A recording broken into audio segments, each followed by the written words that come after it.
Louvado seja o nome do Senhor. Nós estamos juntos mais uma vez. Deus é bom, amém, igreja?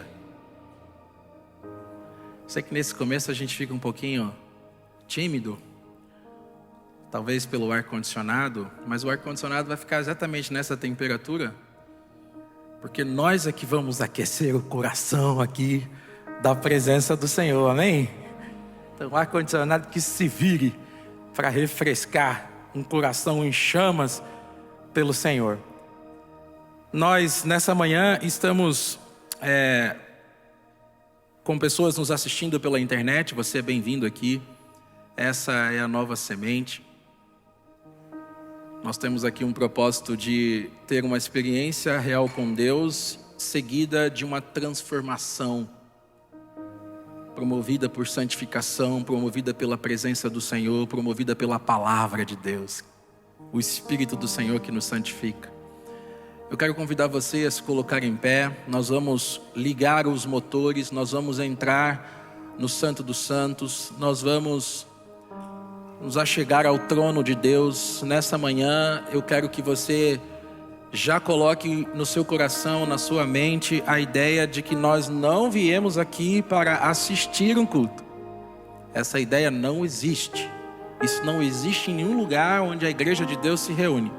Nós viemos aqui para oferecer um culto ao Senhor. Então você, do jeito que você está, do jeito que você chegou, a ideia é que você ofereça a Deus, ofereça ao Senhor a sua adoração. E faça isso da melhor maneira possível. Não precisa ficar tímido, não precisa ficar de braços cruzados. Abra seus braços, mas sobretudo abra o seu coração, para que o Senhor contemple aquilo que vem de você nessa manhã, mas para que acima de tudo, Deus coloque o que está no coração dele, no seu coração, para que o Espírito de Deus ache lugar na sua e na minha vida. A palavra de Deus em Mateus capítulo 18, ela diz assim: se porém, ou melhor, se teu irmão pecar contra ti, vai, arguí-lo entre ti e ele, e se ele te ouvir, ganhaste o teu irmão. Se porém não te ouvir, toma ainda contigo uma ou duas pessoas, para que pelo depoimento de 2 ou 3 testemunhas, toda palavra se estabeleça. E se ele não os atender, dize-o à igreja. E se recusar a ouvir também a igreja, aí considera ele como um gentil ou publicano.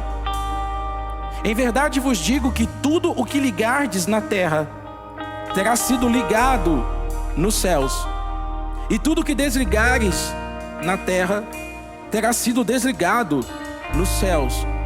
Em verdade também vos digo que se 2 dentre vós sobre a terra concordarem a respeito de qualquer coisa que porventura pedirem, ser-lhes-á concedida por meu Pai que está no céu. Porque onde estiverem 2 ou 3 reunidos em meu nome, ali estou eu no meio deles. Amém? Essa é a palavra do Senhor Jesus. Nós estamos reunidos aqui bem mais que 2 ou 3 pessoas. E a garantia da presença do Senhor é que nós nos reunimos em nome dEle, para ouvi-lo, para que a sua palavra tenha lugar aqui. E a palavra de Deus é a garantia da sua presença. Amém, igreja? Esta é a casa de Deus. Você aqui é bem-vindo. Deus está aqui. Nós vamos adorá-lo.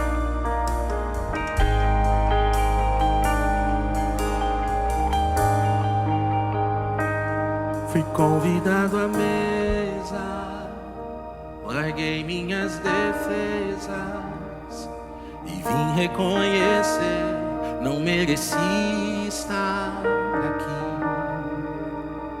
Comigo trouxe amigos, felizes ou feridos, gente que escutou esse chamado e aceitou.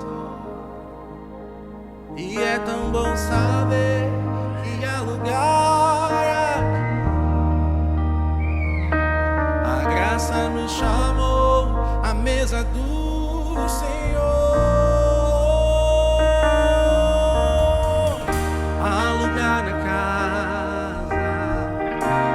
perdão na casa. Quando estamos juntos, nosso encontro é casa. De Deus vai a esperança na casa, recomeço na casa. Reunidos nele, nosso encontro é casa. De Deus vai.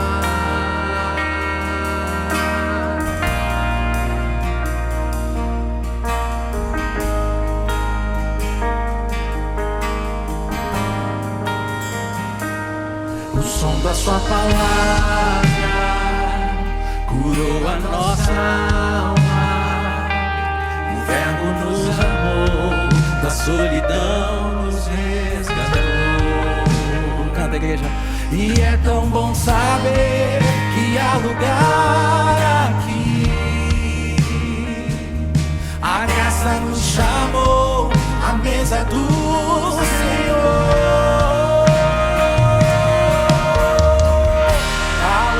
Casa, há perdão na casa. Quando estamos juntos, nosso encontro é casa.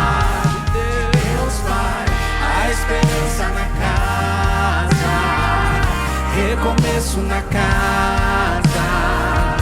Reunidos nele, nosso encontro é casa. De Deus Pai, há lugar na casa, há perdão na casa. Quando estamos juntos, nosso encontro é casa. De Deus Pai, a esperança na casa, recomeço na casa. Reunidos nele, nosso encontro é casa. De Deus Pai.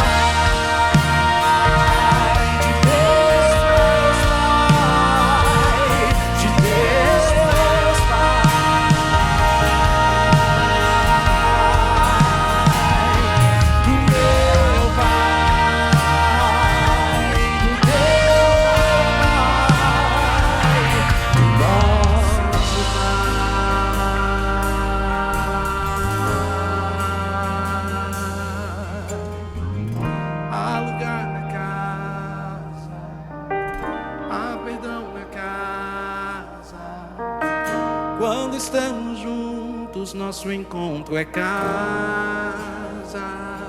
De Deus Pai, a esperança na casa, recomeço na casa.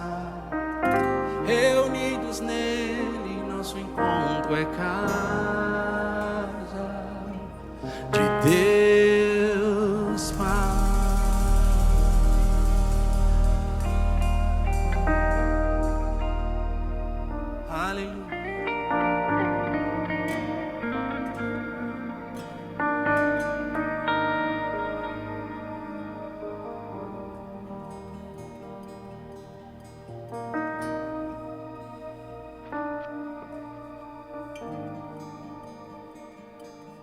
Em Isaías capítulo 56, versículo 7, nós lemos assim: Eu os levarei ao meu santo monte, eu os encherei de alegria em minha casa de oração. Aceitarei seus holocaustos e sacrifícios, pois meu templo será chamado casa de oração para todas as nações.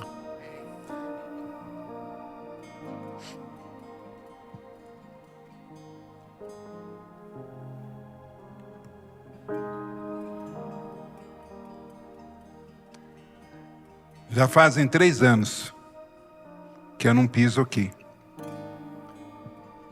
Desde 2019, dezembro, nós nos afastamos, veio o Covid, veio a pandemia e nos distanciamos. E nesse ínterim, muita coisa aconteceu. Coisas que o soberano, com sua autoridade e seu poder, permitiu que assim o fosse. E hoje aqui estou. Não conheço a todos que estou vendo. Mas eu sei de uma coisa. Todos são filhos e filhas de Deus. Porque a casa é dele. E se você aqui veio esta manhã, não tenha dúvida, foi o Espírito Santo que te trouxe. Porque o mover é do Espírito. E eu louvo ao Senhor porque Ele está me dando o privilégio de recomeçar na sua casa aonde eu parei, na oração. Eu não sei o que a oração significa para você, mas a oração, ela te conecta com os céus. A oração te faz você lembrar que você é pó, te faz lembrar da sua origem, te faz lembrar da sua grande necessidade e dependência do soberano. Na oração, você se humilha, você se coloca humildemente diante daquele que te criou, que te formou e que te trouxe ao mundo, e que te sustenta e que te mantém. O Criador, o mantenedor, Ele trouxe você à casa dele. E aqui nessa casa, sim, é lugar para perdão. Porque Deus derramou o seu sangue. E através dele, nós somos perdoados. A culpa do pecado já não te mais alcança. Se você acredita nisto. Se você aceita o sacrifício. O poder do pecado não tem mais domínio sobre você. E na oração, você se conecta com aquele que te fortalece. Porque Ele é o Todo-Poderoso. Ele é o grandioso. Ele é Deus. E quis se fazer homem. Isso nunca eu vou entender e eu acho que ninguém vai entender. Mas Ele se fez homem. Então nesse momento, eu convido você a se colocar de joelho para se conectar com esse Deus. E nessa oração nós vamos lembrar da Emily, evangelista, que em uma semana perdeu o pai e ontem perdeu o irmão. Então você coloque na mão de Deus também seu pleito, seu pedido, sua angústia. Ajoelhemos diante do Senhor. Todo-Poderoso, El Shaddai, Yahvé, Emanuel, Deus conosco, aqui estamos na sua casa. Tu nos trouxeste aqui esta manhã, porque aqui é o lugar onde devemos estar para te adorar. Nós queremos te oferecer, ó Deus eterno, o nosso coração. Nós queremos colocar em tuas mãos, ó Pai querido, a nossa vida. Esse coração corrupto, esse coração que é mau. Nós queremos pedir ao Senhor, ó Deus eterno, que nesta manhã o Senhor exerça seu poder e transforme seu coração. Por bondade, tome posse dele. Tome posse da nossa vida. Ó Deus Espírito Santo, por favor, venha habitar em nós e fazer com que o seu fruto amadureça em nossa vida. Ajude-nos, ó Deus Espírito Santo, a amarmos, a termos o espírito da alegria, a sermos pacientes. Ajuda-nos a termos paz, a sermos benignos, longânimos. Deus Espírito Santo, ajuda-nos a sermos fiéis, a sermos mansos de espírito e a termos domínio próprio. Quero colocar em tuas mãos a vida de cada um desses seus queridos que aqui chegaram, os seus familiares, os seus lares. Eu quero rogar ao Senhor que na sua grandiosidade alcance aonde quer que eles estejam e dê a eles, ó Deus eterno, aquilo que eles precisam e necessitam. A força, o poder, o alento. Eu quero pedir ao Senhor que venha consolar e confortar a Emily, a sua mãe, Célia, que estão enlutadas pela perda do pai, do esposo, do filho e do irmão. Eu quero pedir ao Senhor também que por bondade, por misericórdia, seja com todas aquelas pessoas que estão sofrendo no litoral norte de São Paulo. Ó Pai, o egoísmo impera neste mundo, mas o Senhor está no controle. Que o Senhor exerça a sua soberania na vida dessas pessoas. Também lá na Turquia, na Síria, no mundo que padece, no mundo que sofre, que o Senhor alcance com sua graça aqueles que estão clamando e suplicando. que aqui o Senhor se manifeste poderosamente através dos louvores que estão sendo entoados ao Senhor. Que os seus santos anjos se unam nesse louvor, para que possamos ter aqui um louvor digno do Senhor. Também, Paizinho querido, eu rogo ao Senhor que venha ser com a mensagem que será compartilhada. Que o Senhor use o seu servo como seu instrumento e fale a nós aquilo que precisamos ouvir, para que possamos ser alcançados com sua graça, com seu amor e com sua misericórdia. Queira nos perdoar, por favor. Purifique nosso coração e nos perdoe dos nossos pecados. Te entrego em tuas mãos as nossas vidas e te clamo e suplico em tudo isto por nome do nosso Salvador e Redentor, Senhor Jesus Cristo. Amém.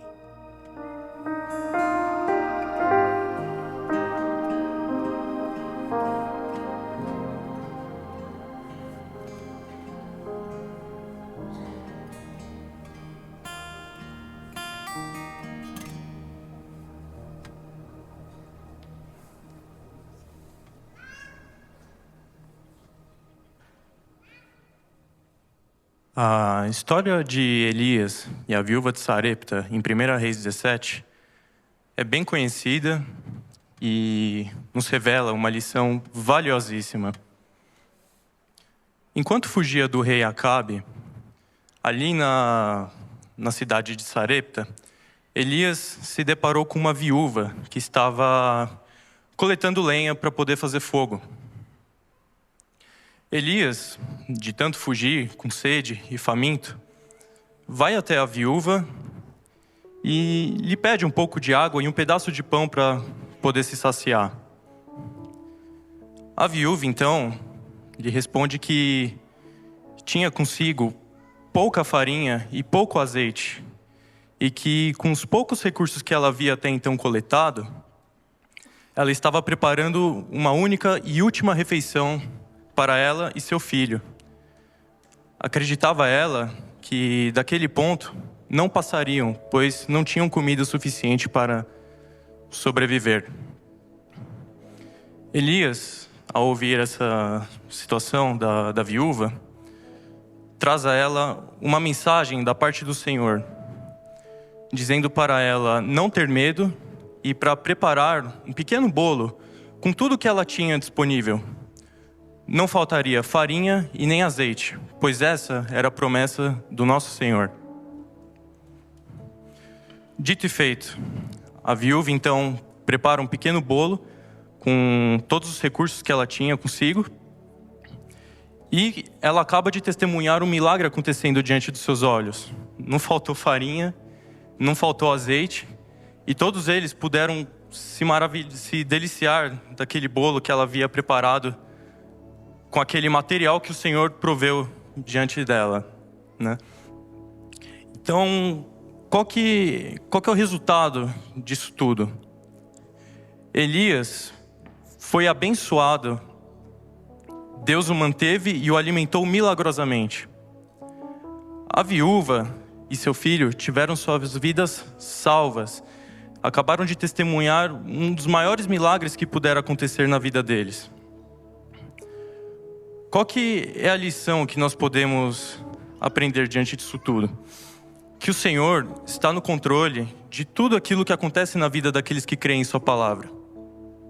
E que é necessário fazer bom uso dos recursos que Ele nos provê para que possamos, através disso, abençoar a vida das pessoas que também precisam. Este é o momento, então, em que os diáconos passarão as salvas para recolher os dízimos e as ofertas. E você aí que está nos acompanhando pela internet, também pode fazer a transferência via Pix através do QR Code que está aparecendo aí na sua tela. O e-mail também é a chave Pix e é para lá que você deve enviar o seu comprovante de doação, especificando se é dízimo ou oferta. Muito obrigado.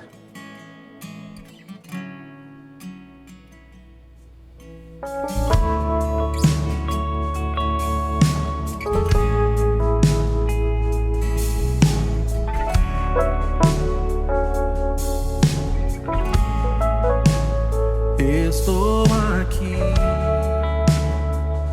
responde, Deus chamado pra servir.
aqui, respondi, teu chamado pra servir, usa-me, eu sou teu, pra fazer o teu querer.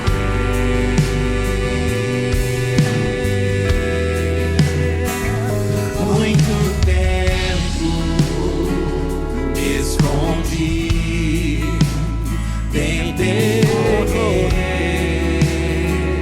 e fugir, mas agora eu sou teu, pra fazer o teu querer.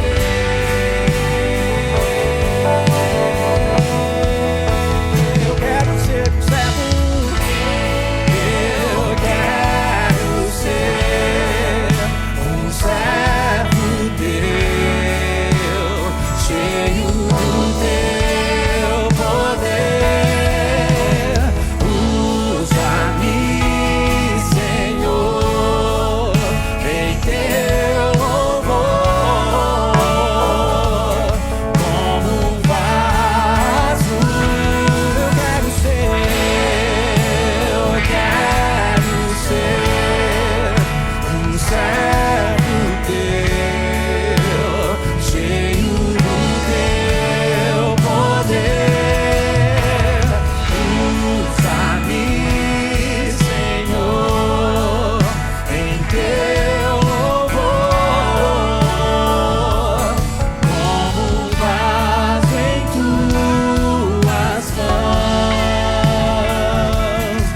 como um vaso em tuas mãos, como um vaso em tuas mãos.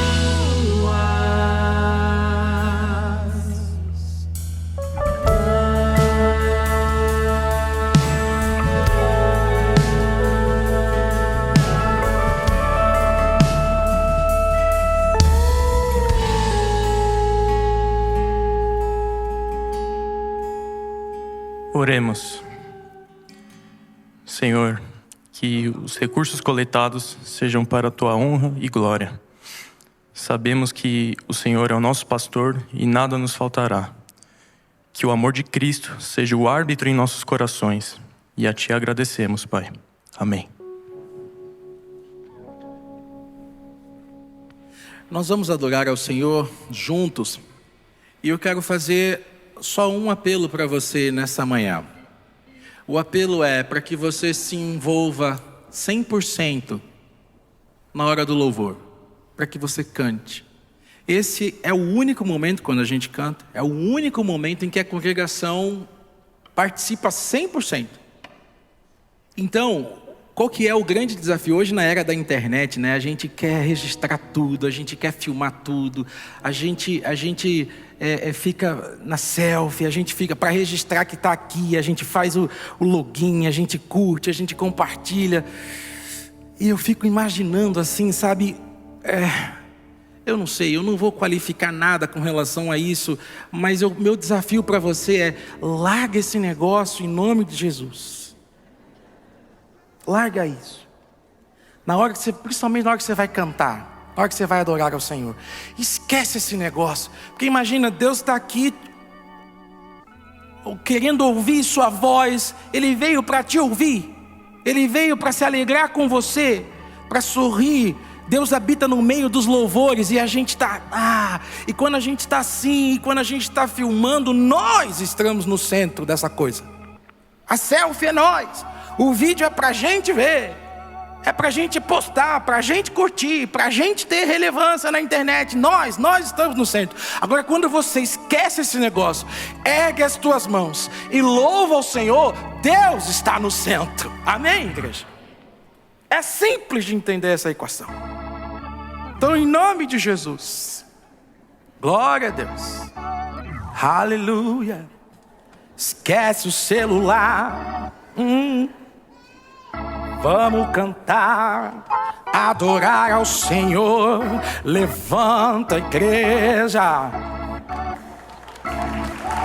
Aleluia!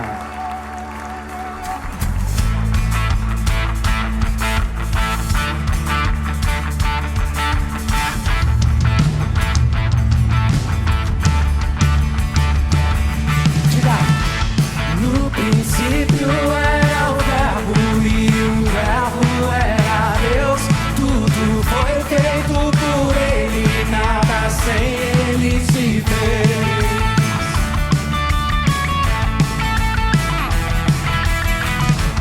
Nele estava toda a vida e a vida era a luz, luz que ilumina as trevas e o mundo a Deus conduz. Mas o mundo não o conheceu, foi rejeitado pelos que eram seus. Mas eu creio em ti, Verbo de Deus, e na cruz fui feito filho teu. Tua glória veio sobre mim, de novo eu nasci e vivo só pra ti.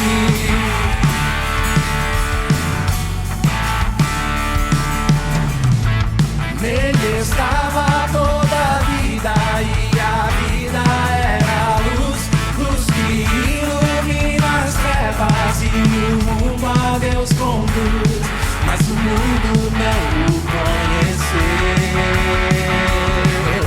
foi rejeitado pelos que eram seus. Mas eu creio em ti, Verbo de Deus, e na cruz fui feito.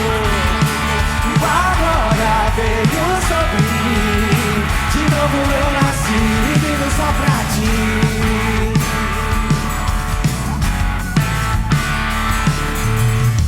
Nascidos não da carne nem do sangue, mas Espírito, movidos pela glória e o poder de Jesus Cristo. Nascidos não da carne nem do sangue, mas Espírito, movidos pela glória e o poder de Jesus Cristo. Nascidos não da carne nem do sangue, mas Espírito, movidos pela glória e o poder de Jesus Cristo. Mas eu creio em ti, Verbo de Deus, e na cruz fui feito filho teu. Tua glória veio sobre mim, de novo eu nasci, de novo. Mas eu creio em ti, Verbo de Deus, e na cruz fui feito. Tua glória veio sobre mim, de novo, de novo, de novo. Mas eu creio em ti, Verbo de Deus, e na cruz fui feito. Tua glória veio sobre mim, de novo eu nasci e vivo só pra ti.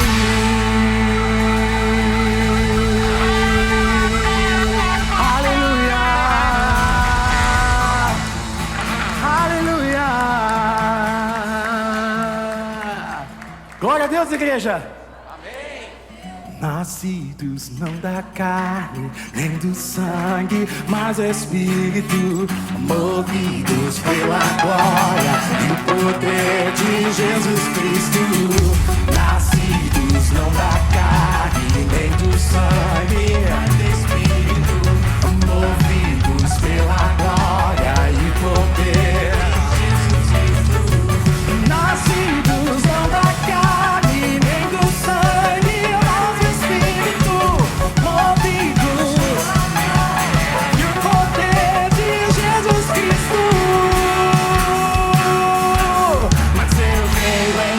Verbo de Deus, e na cruz fui feito filho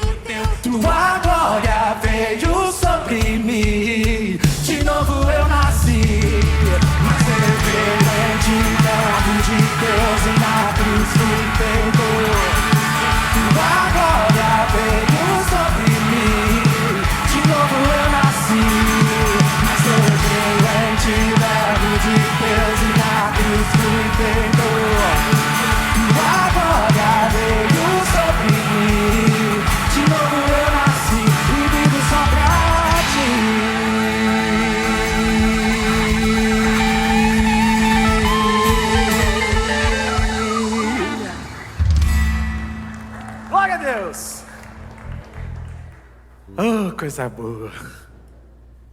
Se não tem transpiração, amigo, não tem louvor. Coração tem que vibrar junto. Até a camisa sai aqui do lugar. Glória a Deus.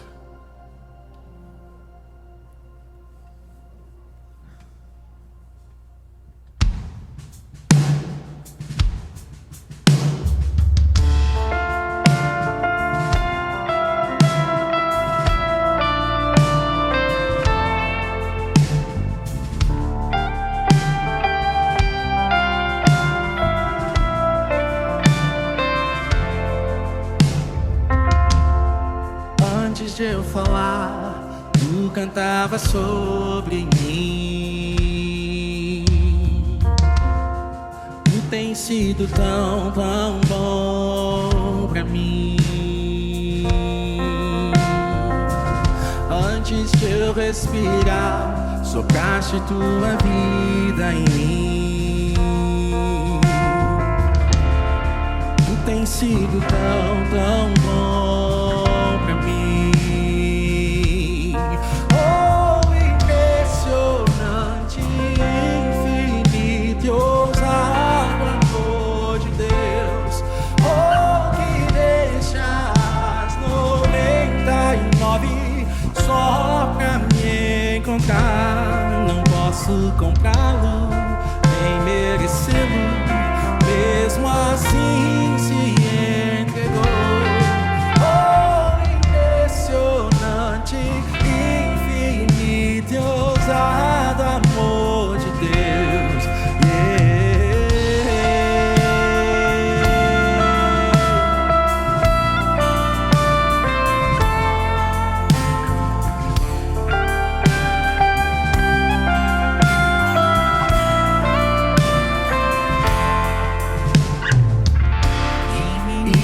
Eu fui, mas teu amor lutou por mim.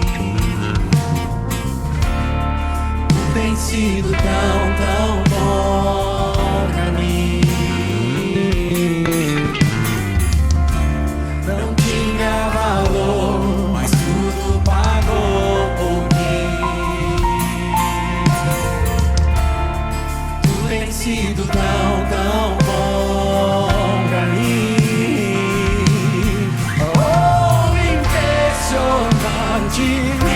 Infinito, ousado amor de Deus. Oh, que deixas 99 só pra me encontrar. Não posso comprá-lo, nem merecê-lo, mesmo assim se entregou.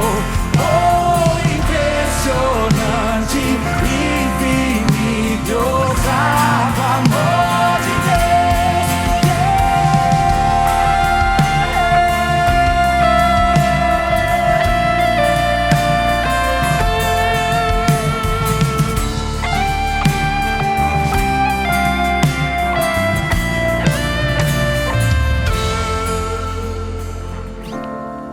Luz para sombras, escala montanhas pra me encontrar. Derruba muralhas, destrói as mentiras pra me encontrar.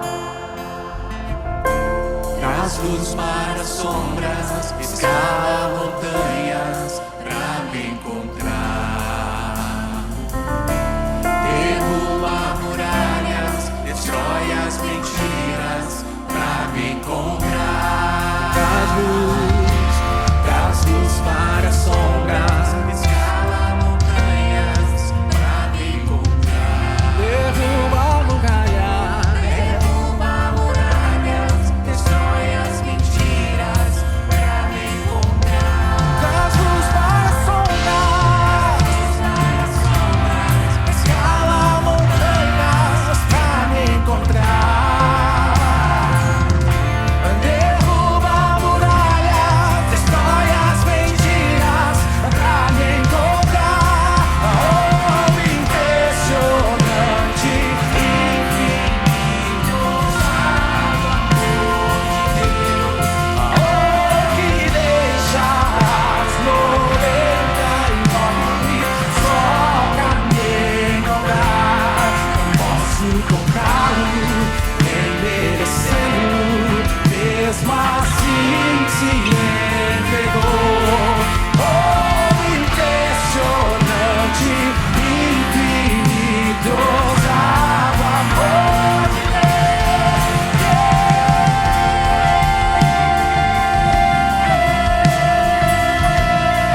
só pra me encontrar.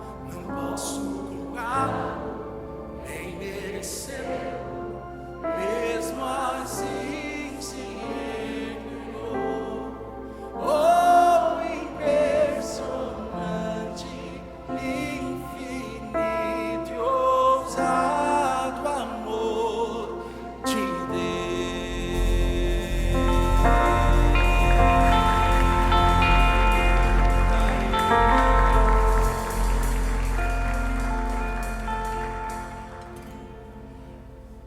Nós cantaremos uma canção agora que não é uma canção nova. Ela é nova para o nosso repertório. Mas é uma canção muito antiga. Talvez a turma aqui da cabeça mais branca, pessoal ali de 80 para trás, vai lembrar um pouco mais dessa canção. Ela faz parte do nosso inário. A Igreja Adventista tem um inário. E essa canção faz parte desse inário. E essa canção, ela diz o que pensamos sobre o Senhor. Essa canção, na verdade, é a história de todos nós.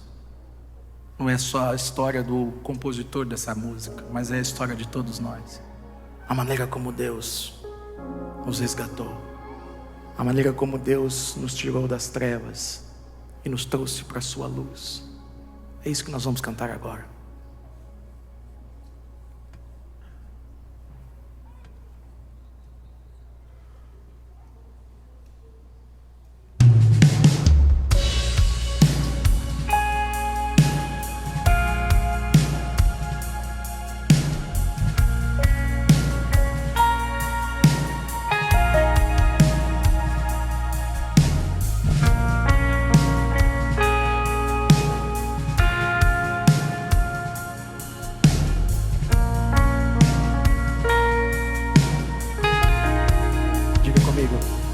Vou contar-vos o que penso do meu mestre, como dele recebi a luz e a paz, transformou o meu viver completamente. Só Jesus a minha alma satisfaz. Sempre cuidará de mim, meu mestre, com amor e compaixão sem fim. Nenhum outro tira a culpa do pecado. Ó, como Ele ama-me.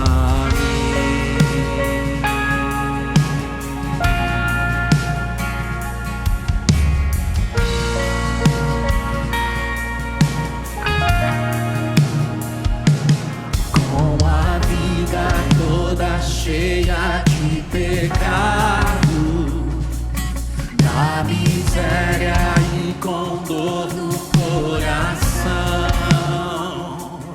em seus braços Ele ergueu-me com ternura, deu-me vida, deu-me paz, consolação. Sempre cuidará de mim, meu mestre. Canta, igreja. Com amor e compaixão sem fim.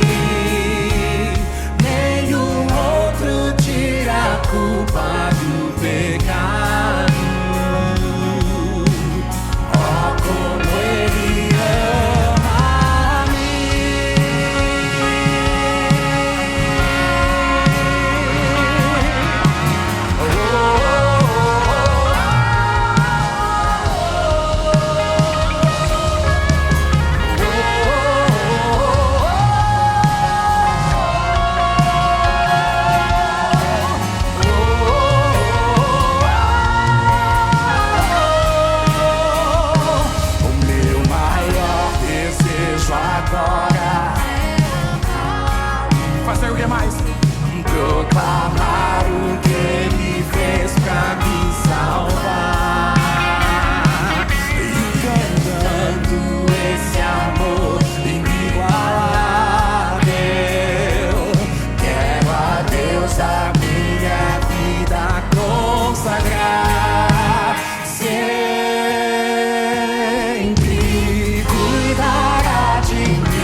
Posso fazer uma oração com vocês?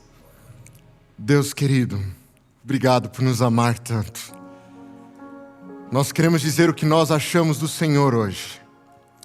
E o que nós achamos é que desejamos retribuir esse amor, nem que seja através da adoração cantada, nem que seja através da nossa atenção à Tua palavra. É bem verdade que essa retribuição não é nada, não é mérito, mas é apenas uma demonstração de carinho, de afeto e de gratidão. Louvado seja o Teu nome, Senhor, porque em mesmo a nossa vida, sendo cheia de pecado, o Senhor nos oferece salvação em Cristo Jesus. Hoje, abrimos os nossos corações a Ti, preparamos nossas mentes para que o Senhor fale conosco e nos capacite a compreender o chamado de Cristo a todos nós. Louvamos o Teu nome e agradecemos em nome de Jesus. Amém, Pai. Amém.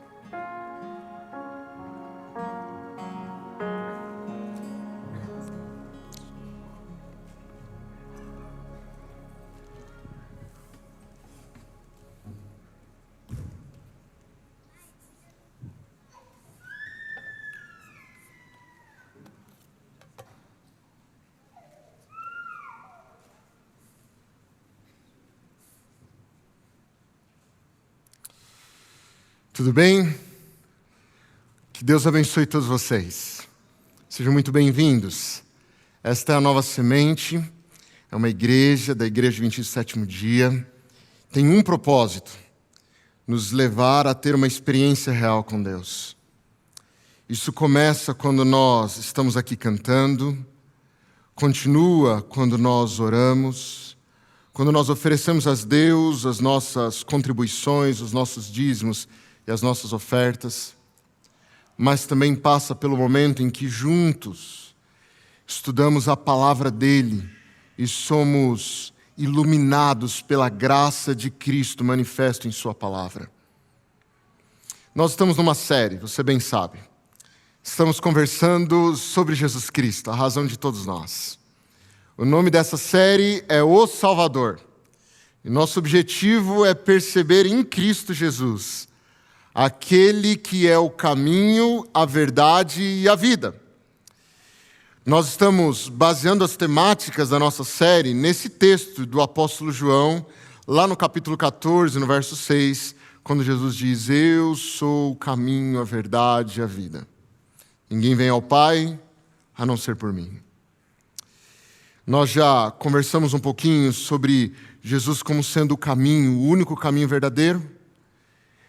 No tema passado, falamos da perspectiva da verdade, quando Jesus se apresenta como o pão verdadeiro que vem do céu.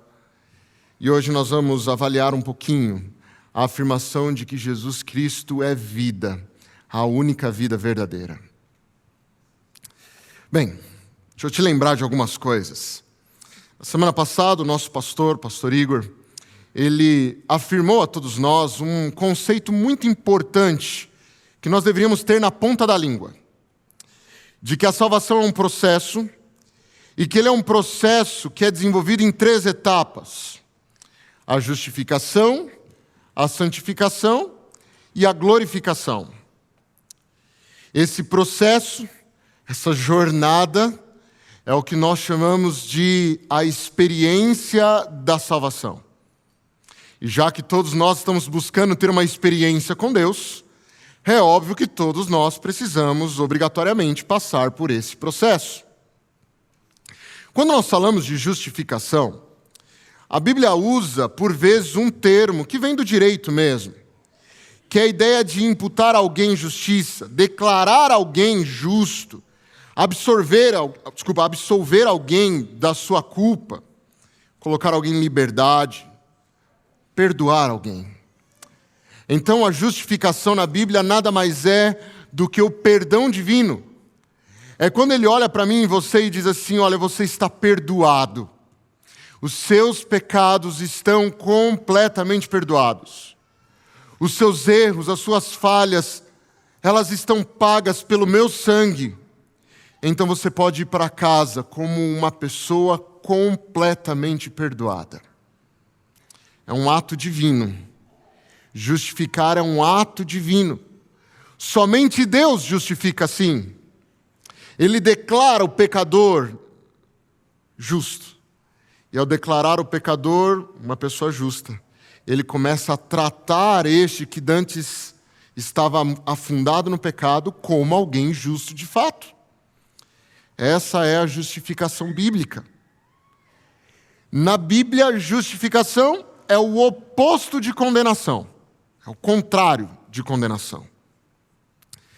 Mas, sucessivo ao momento da justificação, e a gente já nem consegue definir o momento que começa, a não ser pelo fato de que é logo após ter sido perdoado, começa um processo que a Bíblia chama de santificação. Na santificação, nós começamos uma jornada com Deus. A palavra santificação na Bíblia, no grego, hagiazo, significa tornar alguém santo, consagrar alguém, santificar, colocar à parte. O termo hebraico, kadash, significa separar para uso especial. Se antes nós éramos escravos do pecado, da iniquidade, da maldade que existe no nosso coração, a partir de agora nós somos separados desse mundo de pecado e colocados num novo propósito. E esse novo propósito se traduz na nossa ação de manifestar a graça e a justiça de Cristo todos os dias em nossa vida. Veja, quando nós falamos de justificação, falamos daquilo que Deus faz por nós. Quando falamos de santificação, falamos daquilo que Deus faz em nós. Perceba aí as terminologias. Falamos de justificação, estamos falando de uma justiça imputada. É uma justiça atribuída por Deus, concedida por Deus. Mas quando falamos de santificação, falamos de uma justiça comunicada. Ele começa a nos oferecer e comunicar. E começa a nos tornar, de fato, pessoas justas. Justificação, santificação. Essa é a jornada da vida. Todos nós vamos entrar nessa jornada. Contudo, essa jornada tem um ápice, uma conclusão maravilhosa, diga-se de passagem, que é exatamente no momento em que todos nós vivenciamos a glorificação, que é um termo usado pela Bíblia para se referir ao momento em que esse corpo corruptível se revestirá de incorruptibilidade, esse corpo mortal se revestirá de imortalidade, e agora passaremos a viver com uma nova natureza, a natureza de Cristo Jesus. A glorificação nada mais é do que a conclusão do processo da justificação mais santificação. A glorificação não existe. Preste muita atenção no que eu vou lhe dizer. A glorificação não existe se antes dela a justificação e a santificação tiverem existido. Não existe. Hebreus capítulo 12, verso 14 é enfático. Sem santificação, ninguém verá a Deus. Isso é importante. Hoje, a nossa conversa é sobre santificação. É exatamente sobre isso. E eu já posso te adiantar que o texto que nós vamos ler agora, ele não fala das dificuldades da vida e dos problemas da vida. O texto que nós leremos sobre carregar a própria cruz é um texto que fala sobre morte. É a morte do eu, é a santificação. É um texto que fala sobre transformação. É um texto que fala sobre uma jornada de mudança, de transformação, que Deus executa em nossa vida com a nossa anuência. Por essa razão, nós vamos hoje conversar rapidamente sobre as palavras de Jesus no capítulo 16 do Evangelho de Mateus, no verso 24 e no verso 25, quando Jesus fala aos seus discípulos as seguintes palavras: se alguém quiser vir após mim, negue-se a si mesmo, tome a sua cruz e siga-me. Pois quem quiser salvar a vida, a perderá. E quem perder a vida por minha causa, esse a achará. Deu para entender? Se quiser vir atrás de mim, após mim, você precisa fazer algo. Pegar a sua cruz, negar a si mesmo e me seguir.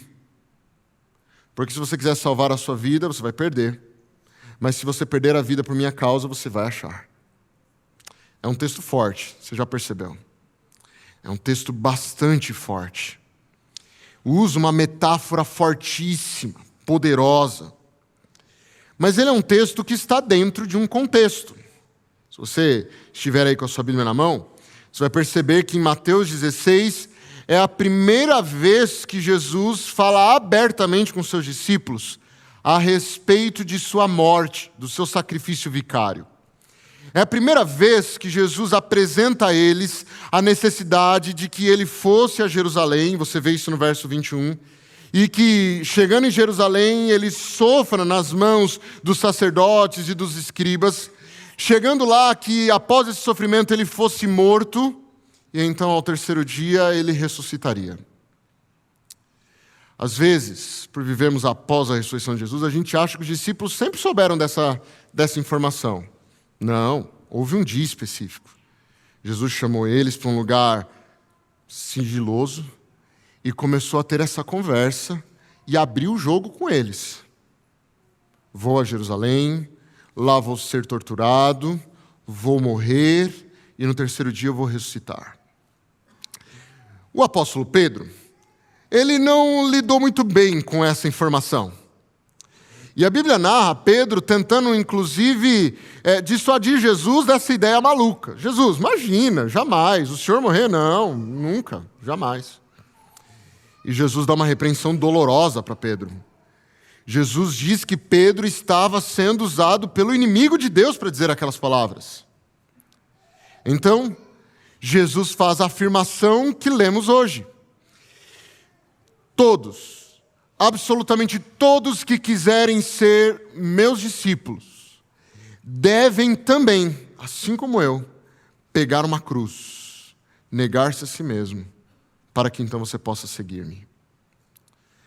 O caminho de Jesus era um caminho de morte.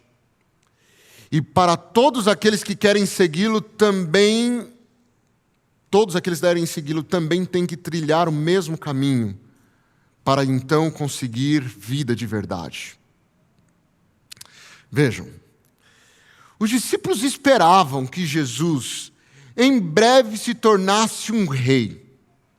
Eles esperavam que Jesus vencesse o Império Romano, estabelecesse um reino de paz, um reino de justiça.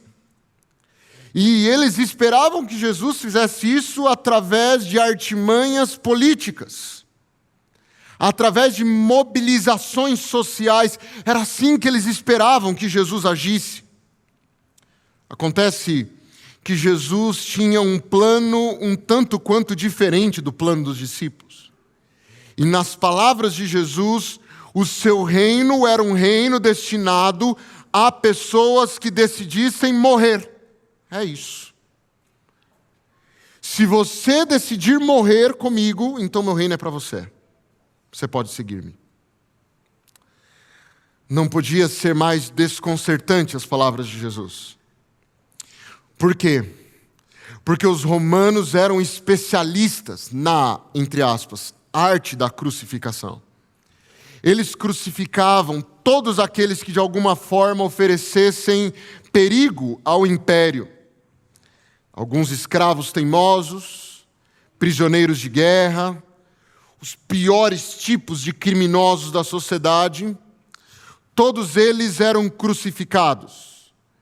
E pendurados naqueles 2 pedaços de madeira em cruz, o império dava um recado a todos. É isso que acontece se você se rebelar contra o poder imperial. É exatamente isso que acontece. Todo feriado, existe um fenômeno interessante aqui na cidade, né? Você já sabe, está chegando o feriado, não deixe para sair de casa às 5 horas da sexta-feira. Alguém já fez isso? Só para eu saber se eu não estou sozinho nessa história. O tolo aqui já fez isso. Eu lembro de um dia, foi para um acampamento de carnaval, que eu saí às 5 horas na sexta-feira, e estava chovendo. E eu me vi preso na Marginal Tietê, com o céu caindo em água. Você não tem noção do desespero que bateu. Mas imagine que você vivesse na Palestina do primeiro século. Está lá com a sua charrete e a sua família, saindo para um feriado. Sabe qual é a paisagem do feriado que você veria? Várias cruzes do lado de fora da cidade. Várias cruzes. E pessoas ensanguentadas e nuas penduradas ali. É a melhor visão? Dá para já começar a relaxar assim que vai saindo da cidade, vendo mato. Porque é assim com a gente, né? A gente vai saindo da cidade, vai vendo mato, umas vaquinhas, a gente vai relaxando, o corpo vai ficando mais leve. Puxa, olha que bênção. Não era assim. O império deixava bem claro quem dominava. Essa era a forma mais dolorosa e humilhante de morte que havia. E os discípulos já haviam visto muitas pessoas crucificadas. Eles estavam acostumados com essa cena pitoresca e horrenda. Eles estavam acostumados. Eles já haviam ouvido os gritos de dores de alguém crucificado. Eles já haviam presenciado a agonia de alguém que estava nos últimos momentos de sua vida. Eles já haviam enxergado as carnes expostas. Eles já haviam chorado, quem sabe, ao ver conhecidos tendo que passar por essa situação. Então, apesar de hoje a imagem de alguém numa cruz ser algo que alegra o nosso coração, definitivamente não o era para aqueles que viviam na Palestina do primeiro século. Eles não conseguiam ver beleza nessa metáfora. Eles não conseguiam ver nada que agradasse nessa metáfora. Então, a ideia de Jesus era uma surpresa aterradora. No mesmo momento em que Jesus disse que ele morreria de cruz, Jesus também disse que todos aqueles que quisessem segui-lo tinham que colocar a sua cruz nos ombros e irem atrás, acompanhar o seu mestre na direção do sofrimento e na direção da morte. Não houve nenhum mal-entendido, tá? Você deve estar pensando assim, não, Jesus se enganou, se confundiu. Ele falou uma coisa, deve que estava ansioso, preocupado com a morte dele. As palavras foram suficientemente claras. Seguir a Jesus significa morrer. Ponto. É isso. Seguir a Jesus significa morrer. Seguir a Jesus não é um passeio. Seguir a Jesus não pode ser confundido com diversão barata. Seguir a Jesus não traz status. Seguir a Jesus não é um caminho de aumento de seguidores nas redes sociais. Seguir a Jesus, de fato, é um caminho de morte. É isso que Jesus ensina. Segui-lo é um caminho de morte. E que morte é essa? Essa é a morte mais dolorosa e terrível que um ser humano precisa presenciar em sua vida. É a morte do ego. Você sabe quem é o ego?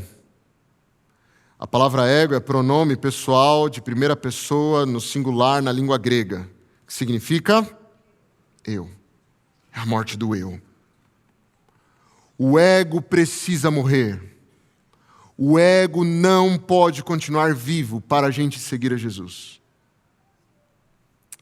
Eu quero compartilhar 4 ideias com vocês nessa manhã, 4 considerações. A primeira consideração é uma notícia que para nós é muito triste. Todos nós nascemos como escravos do ego.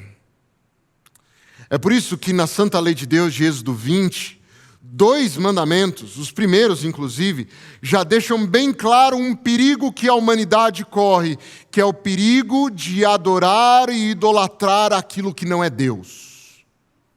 Lembra dos mandamentos? Não terás outros deuses diante de mim, não farás para ti imagem de escultura, nem do que há em cima do céu, nem embaixo da terra, nem nas águas debaixo da terra. Não as adorarás e nem lhes prestarás culto. Por que desses 2 mandamentos? Por uma razão muito simples. Porque o ser humano tem a tendência de produzir ídolos. Existe um livro interessantíssimo do Timothy Keller, chamado Deuses Falsos, que ele trabalha a tendência humana de produzir ídolos. E num dos trechos ele fala uma frase que para mim é marcante: o ser humano é uma fábrica de ídolos. E sabe quem é o principal ídolo do coração humano? É o eu, é o ego. É esse aí que está em primeiro lugar.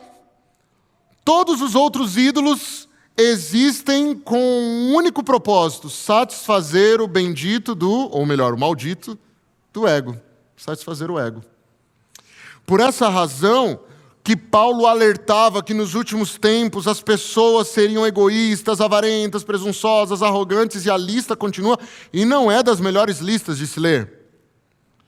O fato é que até a volta de Cristo, nós precisamos lutar com força contra um ídolo, o ego. Não se engane.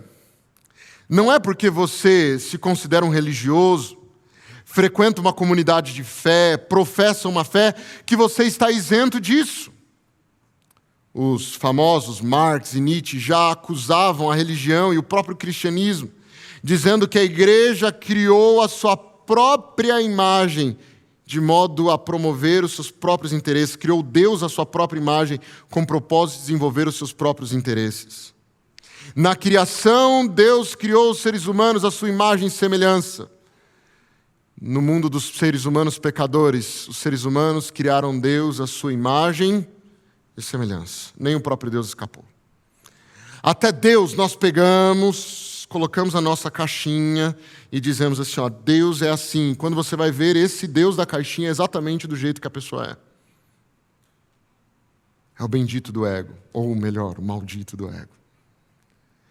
Os seres humanos buscando adorar aquilo que não deveria receber adoração. E sabe o que a gente encontra na rede social volta e meia? A gente encontra pessoas dizendo assim, escuta, segue o teu coração. O que teu coração está falando?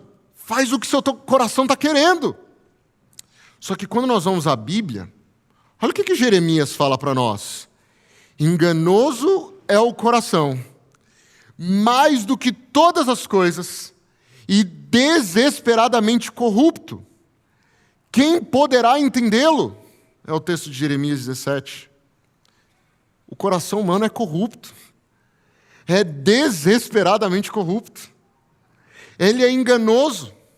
Portanto, seguir o seu coração, eu preciso te dizer isso, seguir o seu coração te levará à destruição. É isso. Porque o seu coração, o meu coração, é corrupto, enganoso. Quantos dos que aqui estão, em algum momento da vida, já não cerraram os punhos e disseram, a partir de hoje eu não vou mentir mais. A partir de hoje eu vou tratar melhor as pessoas. A partir de hoje eu serei menos egoísta. A partir de hoje eu vou ser uma pessoa mais amorosa e voluntariosa. E não passou muito tempo, e lá estava você repetindo o que você prometeu que não faria mais. Por que isso acontece? Porque eu e você somos pecadores. E por sermos pecadores, o nosso coração, que é uma metáfora para a mente, é enganoso. Essa é a ideia que a Bíblia apresenta. Olha como Jesus trata isso. Jesus é pior ainda, ele deixa mais claro ainda, lá em Marcos capítulo 7. Jesus diz assim, olha, pois dentro do coração da pessoa é de onde vêm os maus pensamentos, é de onde vem imoralidade sexual, roubo, homicídio, adultério, cobiça, perversidade, engano, paixões carnais, inveja, calúnias, orgulho, insensatez, todas essas coisas desprezíveis, nas palavras de Jesus, vêm de dentro. São elas que contaminam o ser humano. Amigos, essa é a única doutrina bíblica que você não precisa de fé para acreditar. Essa é uma doutrina empiricamente provável. Basta observar o ser humano E você perceberá que o coração humano tem a tendência inata de produzir todo tipo de maldade que existe no mundo. Se você estiver com dúvida, eu te aconselho a ligar a sua TV em qualquer telejornal e você vai ter certeza do que eu estou te dizendo. O fato é que tudo, inclusive as nossas boas ações, estão manchadas pelo egoísmo humano. O profeta Isaías chega a dizer que todas as nossas justiças são como trapos de imundícia, são panos sujos, imundos. Ou seja, não dá para confiar no coração. Não dá para confiar. Por quê? Porque o nosso coração está contaminado pelo nosso ego. Então, se é necessário nós termos a noção de que todos nós nascemos nesse mundo como escravos do nosso ego, a palavra de Deus nos afirma que ninguém pode seguir a Jesus, a menos que antes garanta que o ego está morto. E morte de cruz. Ninguém pode vir após mim sem que antes você garanta que o seu ego esteja morto. E por que disso? Porque, no final das contas, no nosso viver só existe espaço para um rei. Talvez alguns aqui se recordem de uma música que o Quarteto Arautos do Rei tem. No trono do viver, só existe lugar para um. Lugar de quem governa todo ser. Essa música é baseada em Mateus 6, verso 24, onde Jesus diz que ninguém pode servir a dois senhores. Porque se não rejeita um e adora o outro, enquanto vai haver uma briga ali.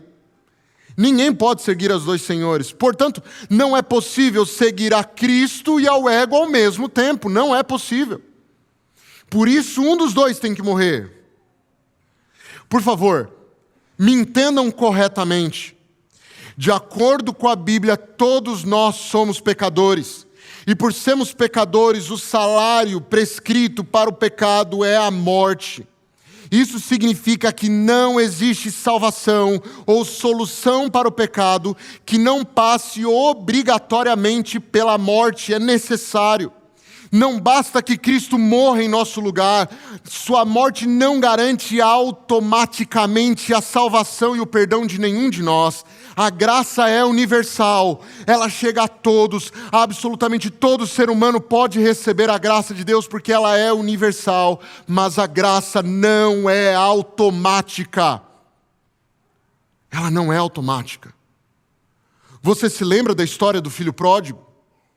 O seu pai já o havia perdoado e o aguardava todos os dias no portão, olhando ao longe, enquanto ele ainda estava no país distante, com perdão oferecido. Mas eu te pergunto, do que vale o perdão oferecido por aquele pai que representa Deus, se o filho não voltasse para casa? Do que vale? Nada. Por essa razão, a menos que nós aceitemos pela fé a morte de Jesus e decidamos morrer para o ego para seguir a Jesus, sua morte não tem nenhum proveito para nós. Não porque a graça de Jesus não seja maravilhosa, suficiente, perfeita, mas é porque ela não fará efeito na minha vida. Ela não tem efeito a menos que eu o aceite pela fé. E agora nós chegamos no âmago da questão. A fé verdadeira, a fé que salva, a fé que justifica, a fé que perdoa, a fé que leva pessoas à vida eterna, não é uma mera crença, não é um assentimento cognitivo. A fé que salva é a fé que intencionalmente mata o ego, mata o eu, para que Cristo possa viver no lugar. Essa é a única fé que salva. Porque não é possível haverem dois senhores no trono da nossa vida. Não é possível.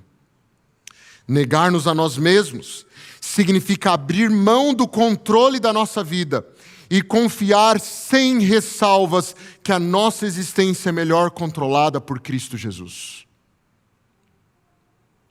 Eu tenho um bebê lindo lá na minha casa, o mais lindo que eu já conheci na minha vida. Chama-se Davi. Davizinho é maravilhoso, o meu é mais. O Davizinho é maravilhoso. E uma das coisas mais bonitas de ser pai é quando a gente vê o medo e a insegurança estampada no rostinho dele, e a gente se aproxima e pega no colo, abraça bem perto, bem forte, e a gente vê o corpinho se desfazendo no nosso colo. É uma das coisas mais lindas que existe. É quando a gente descobre que nós somos tudo na existência de alguém e que ele confia completamente em nós.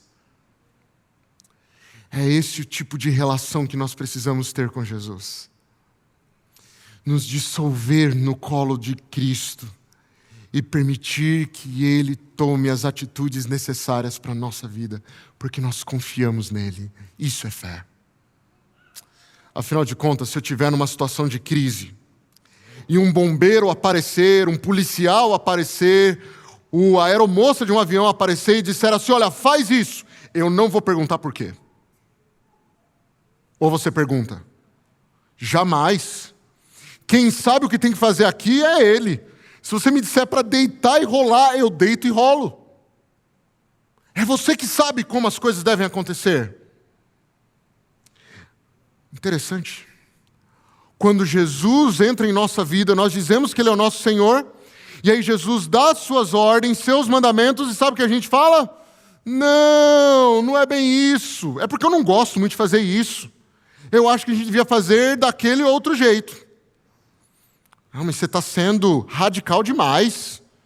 Jesus, radical demais essas ideias suas. Vamos fazer de outro jeito. Você percebeu? Na crise do pecado, nós não damos ouvidos para o único que sabe resolver o nosso problema. É por isso que Jesus diz, se você quiser me seguir, negue-se a si mesmo, tome a tua cruz e venha após mim. Porque quem quiser salvar a sua vida, ou seja, salvar a sua vida da crucificação do eu, vai perder a vida eterna. Agora, aquele que perder a vida, ou seja, matar o ego na cruz, achará a vida de verdade, que é Jesus Cristo. Esse é o único caminho possível. Mas você pode perguntar, mas pastor, qual é o problema de manter um pouquinho do meu ego ali? Qual é o problema? Por que eu preciso matá-lo? Não dá, Jesus não consegue conviver um pouquinho com o meu ego? Ele é tão intolerante assim? Por que Jesus é assim? Tem duas razões. Em primeiro lugar, porque o nosso ego contaminado pelo pecado é completamente contrário a Deus. Essa é a primeira razão. Andarão os dois juntos se não estiverem em acordo? Perguntava Amós. Paulo, referindo-se à natureza pecaminosa, ele usa a expressão carne. Então, nos escritos de Paulo, quando aparecer a expressão carne, normalmente ele está se referindo a exatamente o ego, a natureza pecaminosa. E olha o que Paulo diz em Gálatas 5. Quando seguem os desejos da carne, os resultados são extremamente claros. Imoralidade sexual, impureza, sensualidade, idolatria, feitiçaria, hostilidade, discórdia, ciúme, acesso de raiva, ambições egoístas, dissensões, divisões, inveja, bebedeiras, festanças desregradas e outros pecados semelhantes. Me diga, em que sentido tudo isso aí combina com Jesus? Dá para andar junto? Não dá, são opostos, não dá para andar juntos. Se de um lado não dá para Jesus conviver com o nosso ego porque eles são opostos, do outro lado não dá para entregar a Jesus só uma parte da vida. Não dá para entregar uma metadinha. Por que não dá? Porque o mesmo princípio da física, da impenetrabilidade da matéria, onde dois corpos distintos não podem ocupar o mesmo lugar e ao mesmo tempo, ele se aplica à espiritualidade também. No nosso coração existe apenas um lugar para alguém governar. Ou governa o meu ego, o meu eu, ou governa Jesus. Só que Jesus só ocupa o trono do meu viver se o ego estiver na cruz. É isso.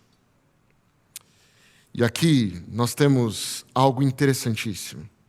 Eu gosto desse texto do livro Parábolas de Jesus, referindo-se àqueles que são quase cristãos, mas não plenamente. parecem estar perto do reino de Deus, mas não podem ali entrar. Quase, mas não completamente salvos, significa não estar quase, mas completamente perdidos. Quase, mas não completamente salvos, significa não quase, mas sim completamente perdidos. A diferença entre fé e presunção, portanto, não é a natureza do sentimento que nós temos em relação a Jesus, mas sim o grau da nossa entrega a Ele. É por isso que a morte do ego precisa ser uma morte de cruz. E os que estão em Cristo Jesus crucificaram a carne com suas paixões e seus desejos, dizia Paulo. E então ele dizia: eu estou crucificado com Cristo, logo já não sou eu quem vive, mas Cristo vive em mim. Vejam, quando nós pensamos em Cristo Jesus, nós precisamos nos recordar que só é possível ter vida de verdade que Ele oferece no momento em que nós nos decidimos por morte do ego. Morremos em Cristo, é verdade, mas morremos para achar uma nova vida, uma vida de verdade. É Cristo quem vive em mim. Jesus fala para Nicodemo sobre a importância do nascer de novo, porque de fato é necessário ser uma nova criatura, uma nova vida. Nascer de novo, uma nova criatura. Eu gosto muito de uma das histórias, ou de algumas histórias da Bíblia. Eu acho que é perfeito para nós concluirmos esse momento falando um pouquinho sobre 2 discípulos de Jesus. Pedro e João. Já ouviram falar sobre eles, né? Dos discípulos de Jesus, nenhum sobrou naquela noite de quinta-feira no jardim do Getsêmani. Nenhum. Todos fugiram. Até um sujeito que alguns dizem ser João Marcos, que estava enrolado num lençol, e quando Jesus apareceu, ele deixa o lençol para trás e sai correndo pelado, sozinho. Ninguém ficou. Jesus ficou sozinho lá no Getsêmani e foi preso sozinho. Só que 2 discípulos de Jesus apareceram depois lá na casa do sumo sacerdote Caifás. Pedro e João. O primeiro a aparecer foi João. João era um discípulo diferente.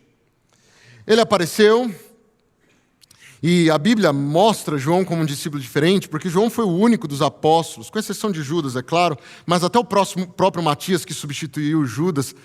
Todos os apóstolos morreram de forma martiriosa, né? Morreram por força dos perseguidores. João foi o único que morreu por causas naturais. O fato é que João é chamado na Bíblia de o discípulo amado. Vocês concordam comigo? Mas sabe quem disse que João era o discípulo amado? Ele mesmo. Não aparece em nenhum momento Jesus dizendo. Ele mesmo disse que ele era o discípulo amado. Isso é interessante, porque nos mostra que não é que Jesus tratava João diferente da forma como tratava os outros discípulos. A Bíblia nos mostra que era João que tratava Jesus de um jeito diferente dos outros discípulos. João olhava para Jesus e via nele como o único da sua existência. Então ele o amava profundamente, e todo o amor que nós oferecemos a Jesus é retribuído. Amém? Por isso. Então, se ele oferecia muito amor, ele sentia muito amor de volta. Era gostoso ser amado por Jesus. E João amava isso. O fato é que lá na quinta-feira da paixão, ele foi um dos primeiros a chegar. E por que eu sei disso? Porque uma serva do sacerdote fala para Pedro: escuta, você também é um dos discípulos. Ou seja, já tinha um discípulo por lá que todo mundo conhecia. João já tinha chegado por lá. Você também é um deles? O fato é que essa atitude de João nos ensina uma coisa. Essa atitude nos ensina que João não tinha medo de cruz. Ele até fugiu no começo, mas depois ele fez uma reflexão e falou assim: escuta, se é para eu pegar minha cruz, eu vou também. Se eu chegar lá, for preso, for martirizado e morto, que seja. Porque eu tenho que pegar a minha cruz, parar de pensar em mim, pensar em Jesus. E ele foi para lá. E de todos os discípulos é o único que nós vemos aos pés da cruz. Lembra quando Jesus fala assim: João, essa aí é minha mãe. Mãe, esse aí agora é o seu novo filho. Lembra? Ele é o único que estava lá. Ele jamais se confundiu. Ele não tinha medo de morte. Ele não tinha medo de morte de cruz. Ele não levava o seu ego de forma superior a Cristo Jesus. Então ele não temia nada. Se quiserem me crucificar também, pode me crucificar. Interessante que a tradição diz que já tentaram matar João. Colocaram ele num caldeirão cheio de óleo fervendo. Ele entrou, nadou e saiu do outro lado. E como descobriram que não dava para matá-lo, resolveram trancafiá-lo numa ilha chamada Patmos. E lá está Jesus, no livro do Apocalipse. Você tem que perceber isso. Vendo Jesus glorificado no livro do Apocalipse. Imagina como aquilo foi acalentador para o coração de João. Esse é um dos discípulos. Interessante. O único que se dispôs a morrer a morte de cruz foi o único que não morreu a morte mais cruel dos mártires. Foi o único. Todos os outros que fugiram e não se dispuseram a morrer a morte de cruz, depois precisaram morrer a morte mais cruel de mártires. Todos. Em contrapartida, a gente tem um tal de Pedro, Simão Pedro. Ele sempre foi aquele que declarava o seu amor a Jesus. Você se lembra? Em vários momentos ele dizia: para onde iremos, Senhor? Só Tu tens as palavras da vida eterna. Tu és o Cristo, o Filho do Deus vivo. Senhor, me deixa andar por sobre as águas, eu quero seguir-te. Senhor, nunca te deixarei, vou até a morte contigo, ele disse na Santa Ceia uma vez. Lá naquela noite, ele até tentou continuar seguindo a Jesus, mas através das estratégias dele, da violência. Deu uma espadada no soldado, mas como ele era ruim de mira, a espadada pegou na orelha. Eu não conseguiria acertar a orelha, mas ele conseguiu. O fato é que assim que Jesus curou a orelha do soldado Malcolm, sabe o que Pedro fez? Deu no pé. Como quem diz assim: Senhor, eu estou tentando defender todos nós da morte de cruz, mas já que o Senhor quer morrer de cruz, eu não quero. Tchau. Foi embora. Mais tarde, Pedro vai lá na casa do sumo sacerdote. Só que por 3 vezes, quando alguém olhava e falava assim: escuta, você é discípulo de Jesus. Sabe o que ele falava? Não, eu não. Nunca conheci ele. Fica imaginando a resposta de João. João devia ter dito: sou sim, estava com ele, vim aqui para ficar do lado dele. Eu não tenho medo da morte. Mas Pedro? Não, eu não conheço ele, nunca o vi. Jesus morreu, Pedro ficou atormentado pela culpa. E algum tempo depois, quando Jesus ressuscitou, Jesus teve uma conversa particular com Pedro, lembra? E na conversa, Jesus pergunta se Pedro amava de verdade, justamente por causa disso. Você me ama de verdade, Pedro? A ponto de dar a vida por mim? Então Jesus fala algo muito doloroso para Pedro. Pedro, você teve uma primeira chance de morrer para o ego, você não aproveitou. Vou te dar uma nova chance.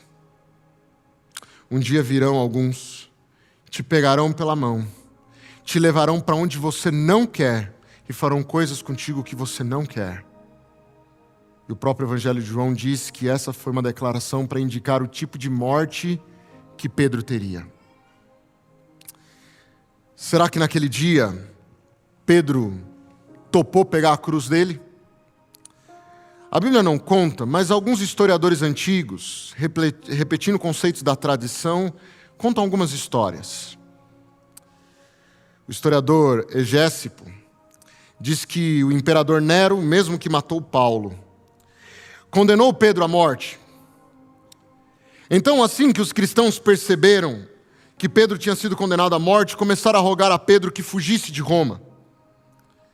E como a insistência foi muita, Pedro estava fugindo. E quando ele chegou perto do portão da cidade, no meio da sua fuga, apareceu-lhe, isso aqui é a tradição dizendo, apareceu-lhe Jesus. E quando Pedro viu Jesus, quase que com lágrimas nos olhos, ele pergunta: Senhor, para onde tu vais? E Jesus passa por ele dizendo: eu estou voltando para ser crucificado. Para ser crucificado no teu lugar, Pedro. Então a tradição diz que Pedro, ao ouvir essas palavras, volta para a cidade, proclama a plenos pulmões: eu sou discípulo de Jesus. Então ele é capturado, levado para a morte. Só que no momento que ele está se aproximando do lugar da morte, que ele vê a cruz, ele diz: não, igual o meu Senhor não, porque eu não mereço morrer igual ao meu Senhor. Vira essa cruz de ponta cabeça, eu prefiro morrer de ponta cabeça. Tem que ficar pior ainda, porque eu não mereço morrer do mesmo jeito que o meu Senhor morreu. Que tipo de discípulo é você? Porque se você for um Pedro da vida, pode ser que lhe falte oportunidade de tentar consertar as vezes que você fugiu de Cristo. Que tipo de discípulo é você? O convite a todos nós é para que todos nós morramos para o nosso ego, para que de fato possamos nascer e viver uma nova vida naquele que é o nosso Salvador. Que tipo de discípulo é você? Que nessa manhã você seja aquele discípulo que não temeu a morte, mas ganhou a vida eterna. Posso fazer uma oração contigo? Deus querido, nós te louvamos e te agradecemos, porque em ti nós encontramos segunda chance. E se até então em nossa vida nós não temos matado o ego, para que Cristo reine soberano em nosso viver, hoje é o dia da decisão. Queremos ir numa nova direção. Queremos ser transformados por aquele que não falha, por aquele que não erra. Por essa razão, Senhor, atende a nossa oração e nos permita viver uma nova vida em Cristo Jesus. É o que oramos em nome dele. Amém, Senhor Deus.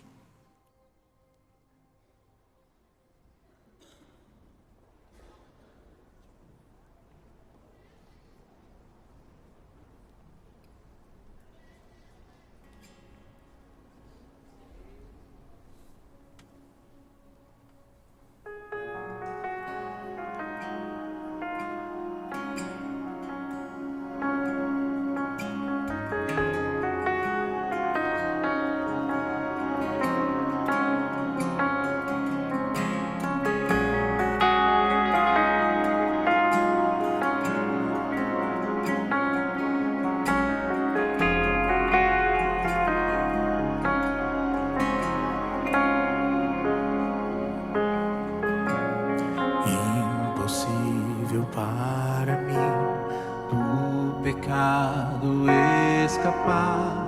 Há inclinações em mim que me levam a falhar. É preciso um poder que opere em meu interior.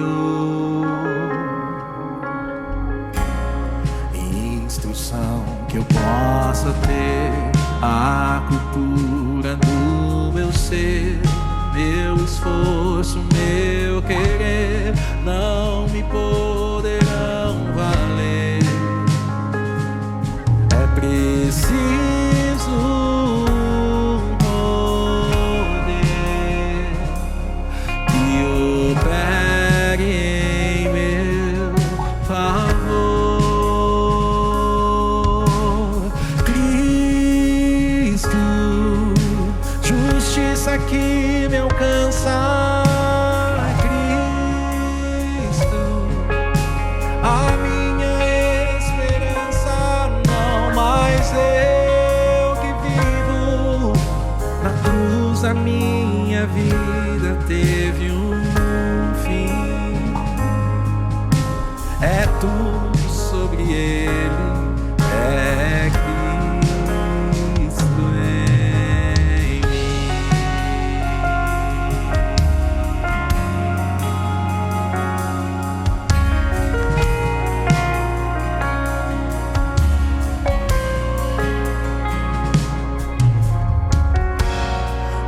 O que mais tão grandioso amor, só me resta respirar e servir meu Salvador. Receber o seu poder e anunciá-lo com fervor. Cristo, justiça que me alcança. Cristo, a minha esperança. Não mais eu que vivo, na cruz a minha vida teve um fim. É tudo sobre Ele, é Cristo em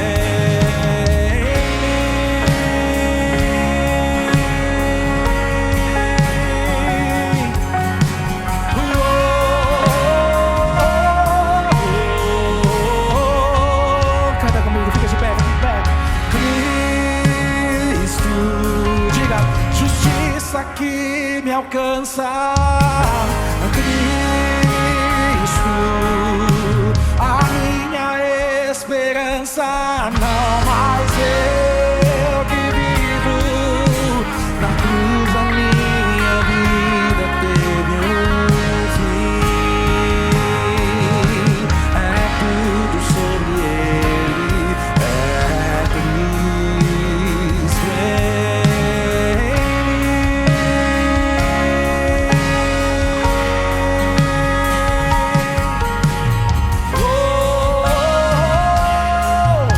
É tudo sobre Ele. É tudo sobre Ele. É tudo sobre Ele. É Cristo em